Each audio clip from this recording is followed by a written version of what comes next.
it's hard enough being a farmer in this country, what with the weather that we're having.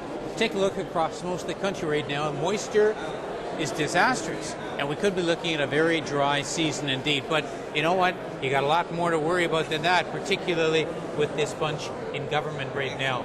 And we have a particular expert here I'd like to talk with about a couple of issues that are very important to those of you particularly who are in agriculture. Wayne Easter. Wayne, we're just outside the House of Commons. You just got up on your feet, and I think you had Chuck Straw kind of weaving a bit there because he didn't quite know how to answer you. You asked why the government brought in a program which they modified drastically after farmers didn't have a chance to actually comply with it or comply with the changes. Explain what happened. Well, basically the bottom line. In July of last year, the federal government announced a $550 million program for low-income farm families. And under that program, farmers would be able to qualify as a family for up to $25,000, as individuals up to $15,000 if they met certain criteria under the program. Keep in mind, number one, the program came out 6 months after the year end, so we did condemn the program highly because it was not well thought out. And a lot of the farm organizations did as well. But regardless of that, as we roll into this tax year, in the 2006 tax year, farmers doing their financial planning with accountants could adjust their year end through using legal means, inventory optional adjustments, the depreciation requirements, or even selling cattle in January instead of December. So they could take advantage of a government program in order to try and redress some of their low farm income. However, on April 20th, 3.5 months after the year end, December 31st, after farmers had done all this financial planning, the minister announces he's changing the rules. Only those people who qualified the year before could now qualify.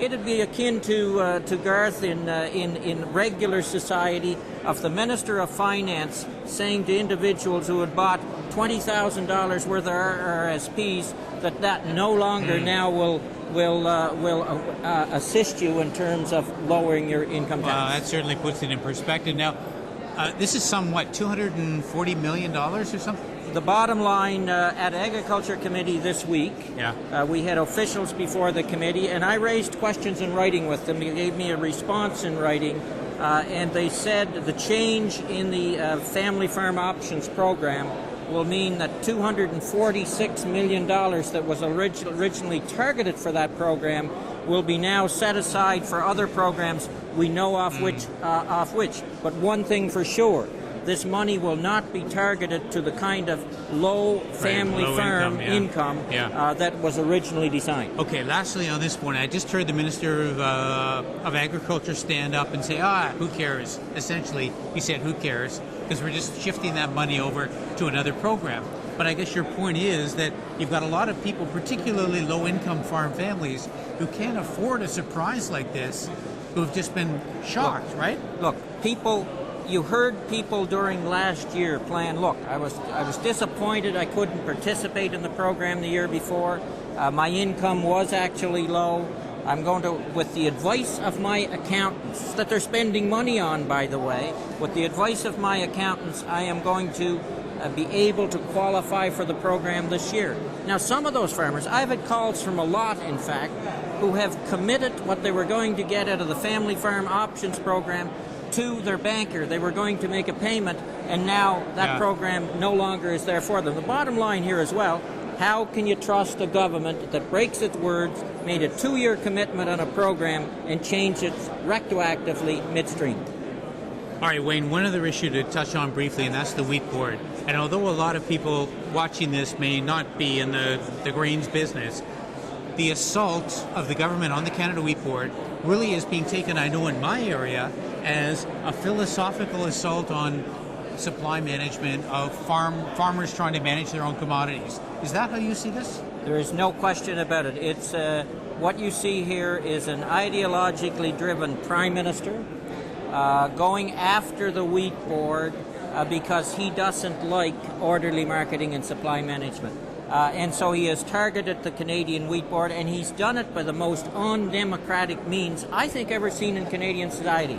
Everything from gag orders, changing the voters list, firing the directors on the board, firing the CEO, and it goes on down the list. And I think this is just significant of what eventually this Prime Minister would do to supply management, because really in his ideology, he just doesn't believe in it. And if there were a Liberal government, if you were Minister of Agriculture, would you restore that? What would you do? Well, the leader, Mr. Dion, has certainly made a commitment that he would allow farmers to decide on the future of the Wheat Board. One of the difficulties is once you take barley out from under the Wheat Board, there is certain NAFTA obligations that's hard to get around.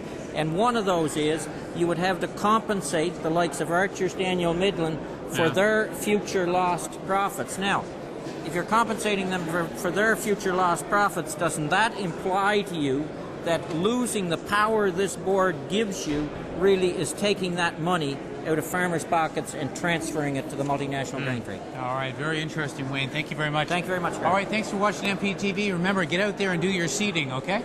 Talk to you later.